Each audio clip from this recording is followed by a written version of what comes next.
ঈশ্বরী চোরারঘাটের যে রাস্তা, যেটা আগে ঢাকা সিলেট মহাসড়ক হিসেবে ব্যবহৃত হতো, এই রাস্তায় আমরা আমাদের ফাঁদ পেতে 3টি আলাদা আলাদা গাড়ি আটক করি।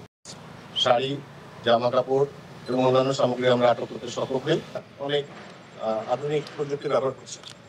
আমার হাতে যেটা দেখতে পাচ্ছেন, এটা একটা ভেহিকেল ট্র্যাকিং ডিভাইস।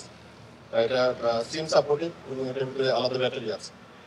তো গাড়িগুলো তারা কোথায় যাচ্ছে না যাচ্ছে এটা চিহ্নিত করার জন্য এই ট্র্যাকারগুলো তারা ব্যবহার করছে। আমরা আমাদের বিজিবির নিজস্ব যে ইন্টেলিজেন্স সেল আছে তাদের সহযোগিতা নিয়ে, আমাদের ইন্টেলিজেন্সি সেল আছে তাদের সহযোগিতা নিয়ে আমরা তাদের যে ব্যবহৃত প্রযুক্তি সেটাকে টেক্কা দেওয়ার জন্য আরো আধুনিক প্রযুক্তি আমরা ব্যবহার করি।